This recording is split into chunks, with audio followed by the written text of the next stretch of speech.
Public Domain. CHAPTER IX. A glance at Pomeroy's youth. Jesse's unaccountable depravity. In my search for facts concerning Pomeroy, I found in the Boston Globe an article relating incidents of his youth. I made the following quotations. As I remember Jesse, he was a couple of years older than I, and the quietest and most retiring boy I ever knew. He seldom had a word to say for himself or anybody else. He would never kick football with the other boys, but sit on a fence or stone wall and overlook the job. When it came to choosing up sides for a terrific game of baseball, Jesse would never consent to be on either side, nor would he umpire the game. If we coaxed real hard, he would keep the score, sitting on the green, with his eyes cast down, and sticking his knife into the sod absently, not at all viciously. When it came to swimming and jumping off crosstrees of schooners and coal stagings into the bay, Jesse was not in it. He would sit on the wharf or on the side of the schooner, legs dangling over, quiet and furtive. If we made a night raid on Dr. Howe's orchard, Jesse wouldn't be with us. Often on Sundays we would hire a boat at Old City Point at $0.25 an hour and go rowing across to faraway orchards. Jesse would sit in the bow or stern and let us pull at the oars. That was remarkable, for we all wanted to row. Jesse was the only boy I ever knew who wouldn't try to pull a boat out of the water with an oar.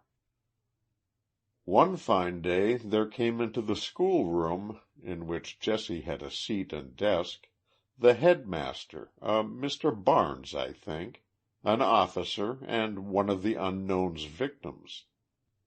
The little fellow had been found, I think, in Chelsea, hung up and cut up. When he recovered, he said it wasn't a man with red whiskers and hair who had treated him so, but a boy who looked to be 4 or 5 years older than himself. In fact, like a schoolboy, he said. So they took this poor little mutilated chap around to all the schools in Boston, I believe, until they came to, I think, the Bigelow School. "Do you see him here?" said the master to the little victim. "No," hesitatingly replied the little fellow. Then sharply from the lady teacher, "Pomeroy, why don't you hold up your head?" Slowly Jesse raised his head, and the boy screamed, "That's him! That's him! I'd know him by his eye." And so Jesse was arrested, tried, found guilty and sentenced to the Westboro Reform School. If Jesse had been ill that day, ill enough to have kept himself in the house, he might be rivaling Jack the Ripper now. Jesse had a bad eye, not in a wicked sense, but we boys used to say that Jesse had a lace curtain over his eye. It was a white eye. His other eye was a mild, I think, blue one. I always felt sorry for him on account of the sad, sort of appealing, dog-like look in those eyes of his. As I remember him, he had light brown hair and was always neatly dressed. Jesse never quarreled with or raised his voice to anyone. His manners were perfect. But he had a hard time of it in the Westboro Reform School. The boys there, the majority of them, were in for playing truant and being unmanageably wild. Jesse was treated as a common pickpocket would be by burglars. There are several grades, even in boys' prisons, and scavengers cannot mingle with aristocrats. So every time a boy got a chance, Jesse was whipped. His story had got over the school. But his mother bent all her energies toward his release, with the result that Jesse was liberated to read novels behind his brother's newsstand, for he was shunned by the boys in the fields. He was out a little while when I met him one day while I was going on skates under full sail down the bay to Fort Independence. All we had to do in those days was to open our jackets, face the south, and the wind would do the rest for miles. He was coming up afoot, striking at a wooden block with a hockey. I cried out, "Hello, Jesse!" but he didn't take any notice of me. Sometimes we wouldn't see Jesse for days and days. Then, suddenly, he would slope onto our playground with a shoulder shrug by way of reply to our salutations, and get away by himself to resume his old occupation of sticking his knife into the green sward. The only time that Jesse would brighten up was when we played Scouts and Indians. I always insisted on playing Wild Bill, because he had killed 39 men, and Buffalo Bill, Dashing Charlie Emmett, Texas Jack, Wrestling Joe, and Squirrel Cap were each impersonated by a competent artist. The Indians were entrusted to boys who expected to get thrashed, and who generally deserved nothing but a thrashing. Jesse would watch us, but he thought it unfair that the Indians were always wiped out, while the Scouts were victorious. He seemed to think more of the Indians than he did of the Scouts.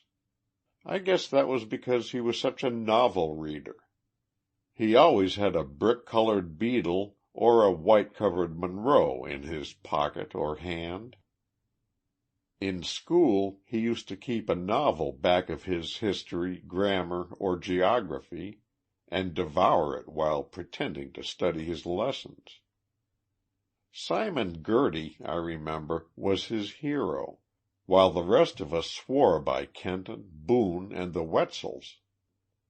Jesse used to think that it was a fine thing to be a renegade like Girty, to be the one white man in a great Indian tribe like the Shawnees, to have lots of squaws to do all the work, while he sat around and discussed roasted venison. Then the fun with the prisoners of war, the running of the gauntlet, and the different modes of putting captives to death. It was all wildly extravagant talk, and not worth writing about, but for the fact that at the very time Boston was in a sea of excitement over the outrages perpetrated by some unknown person on little boys of from 8 to 9 years of age. One week the news would come that a little boy was found tied to a telegraph pole on the Old Colony or Boston, Hartford and Erie Road, horribly mutilated, with his back in ribbons and caked with salt. The next week or month another little boy, it was never a boy of Jesse's size or age, nor anywhere near it, would be found in Chelsea, or East Boston, or Jamaica Plain, or Dorchester, mutilated and cut in the same way. Sometimes a boy was found tied to a tree, sometimes in an old barn, but oftener to a telegraph pole on some railroad. Fathers began to tell their boys to be careful of a man with red hair and beard, as the Goth was described by his victims, and mothers were anxious if their boys were out of their sight for half a day. We used to talk about this earlier Ripper among ourselves, but Jesse never had anything to say about it, one way or the other. Then the number of boys who were chased and escaped by the enamel of their teeth at about this time was legion. In looking over the files of the Chelsea Pioneer and Telegraph back in the 70s, I found an article entitled Unaccountable depravity. It was as follows: Some months ago a big boy decoyed a smaller one to an old house in the rear of Powderhorn Hill, where he stripped and tied him, and beat him in a most cruel manner without any provocation, or apparent motive whatever.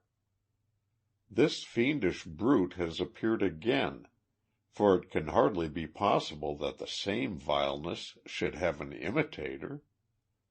On Monday last, about 10 o'clock, a little boy, 8 years old, named John Balch, was gazing wistfully into Polly's toy store on Park Street, when he was accosted by a large boy, 16 or 17 years of age, who asked the little lad if he did not wish to make $0.25. The lad replied in the affirmative. "Then come with me," he said. "I will show you the man. He wants you to carry a small bundle, to do an errand." And the two boys went off together. When about halfway, the Balch boy began to demur. His evil genius encouraged him to proceed. The distance, he said, was not much further, and the man was waiting to give him the 25 cents, and so on, until they reached the spot back of Powder Horn, near the brick kiln. Here the villain enticed him into an old house, when he threatened the boy if he made the least outcry he would kill him. He stripped off the boy's clothes, gagged him by stuffing a handkerchief in his mouth, tied him up by the wrists to a beam, with cords which he had brought for the purpose, and flogged him with a rope unmercifully and fiendishly. When the boy asked why he did so, his reply was, "The man told me to do it." When he had whipped the poor victim about 10 minutes, till he was black and blue, he added a few severe kicks, and being apparently satisfied with his exploit, he untied him and put the cords in his pocket, telling the boy that if he came out of the place he would kill him. The boy was afraid to go out, and sat there till some one came in. Meantime the parents, who live in the Academy of Music building, and who are newcomers to the city, missed their son and looked for him till evening, fearing he might have fallen off one of the wharves. They were surprised to see him returning about 5 o'clock. He had been absent from 10 to 5. The boy can identify the fiend when he sees him. The city council has offered a reward of $500 for his conviction. This brings to a close the history of Massachusetts' most noted criminal. There is no doubt that in the future as in the past, Pomeroy will be heard from, and that he will add considerable many interesting facts to his history before death shall come and free him from his lonely prison cell. End of chapter 9. End of The Life of Jesse Harding Pomeroy, by E. Luscombe Haskell. This recording has been by Roger Moline.